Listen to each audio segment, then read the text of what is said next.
It has to be admitted that Michel Foucault was not the first person to find an equation between power and knowledge.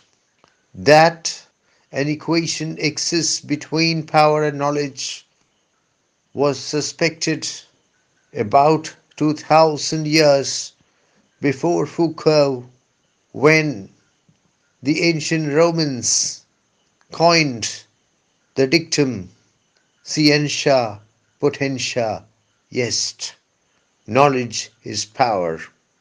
In the history of English thought, Francis Bacon is attributed with the creation of the aphorism, knowledge is power. In the United States, Thomas Jefferson repeatedly used this dictum in his correspondence with regard to the founding of the University of Virginia, which was his pet project. But it was left to Michel Foucault to carry out a systematic, comprehensive, and nuanced analysis and evaluation of the relationship between power and knowledge. At the very outset, it has to be pointed out that Michel Foucault defines power in a very wide manner. Power need not always be repressive, according to Foucault. Power can very well be normalizing. Power is, according to Foucault, the way of influencing the behavior of others. Power is not merely in the hands of the powerful. Power is everywhere. All of us are subjected to power. Foucault is too sophisticated to make the sort of crude statement that the ancient Romans made, or the sort of dictum that Francis Bacon or Thomas Jefferson used. Foucault refuses to say that knowledge is power, but he is keenly aware of the extremely interconnected and symbiotic relationship between the two.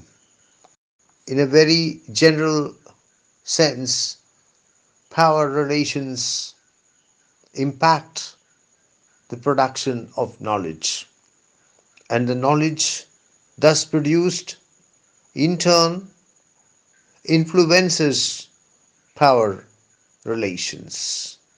The knowledge produced at a particular point of time is significantly different from the knowledge produced at another point of time, say a couple of centuries later. Foucault does not believe that this difference is because of progress, or that the knowledge produced later is better or truer than the knowledge produced earlier. At every given point of time, the knowledge produced is believed to be true, but Foucault is not impressed.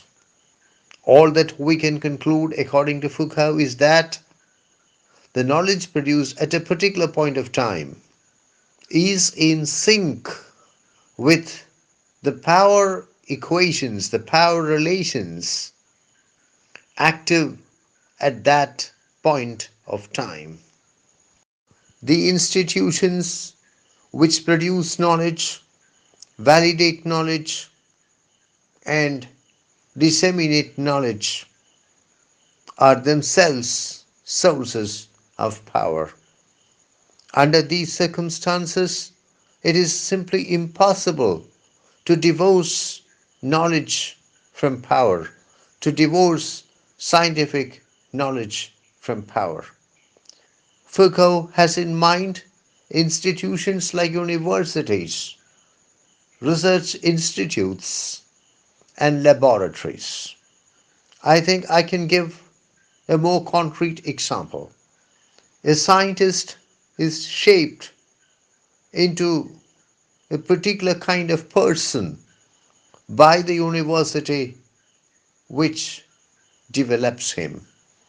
The scientist becomes a person with a particular worldview, a person with a set of ideologies which he considers to be correct, a person with a group of ideas which he holds to be true, and the knowledge produced by the scientist is bound to be profoundly influenced by the sort of person he is, by his outlook, by his ideologies, by his ideas.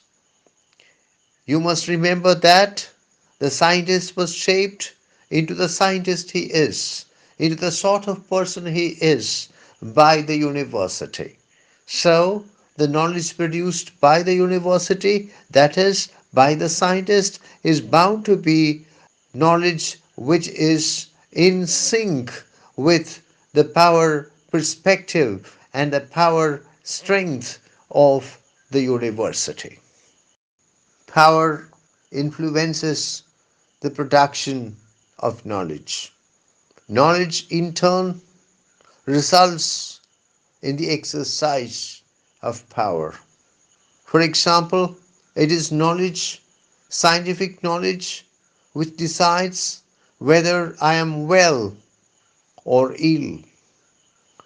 That is, whether I should go to work or remain at home. It is knowledge, scientific knowledge, which decides whether I am psychologically normal or mentally ill. That is, whether I am fit to take certain responsibilities or whether I should be not given those responsibilities. I shall give one more example, and it is an example of great topical significance.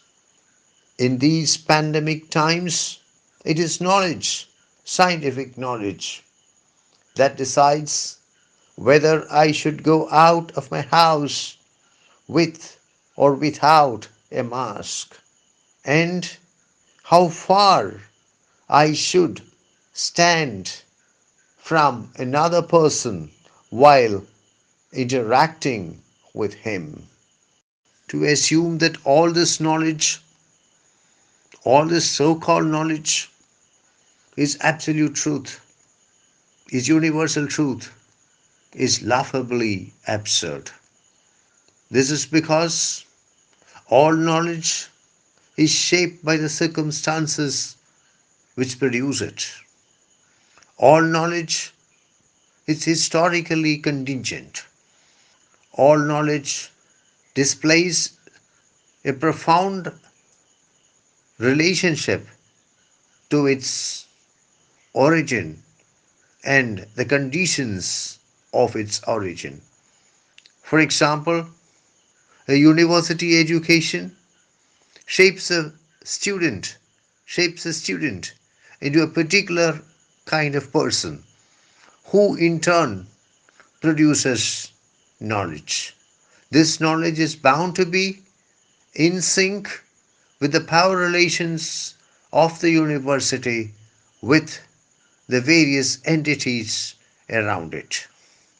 However, the fact remains that knowledge linked to power not only assumes the authority of the truth,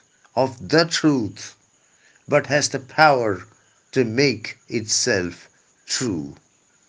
All knowledge, once applied in the real world, has effects, and in that sense, becomes true.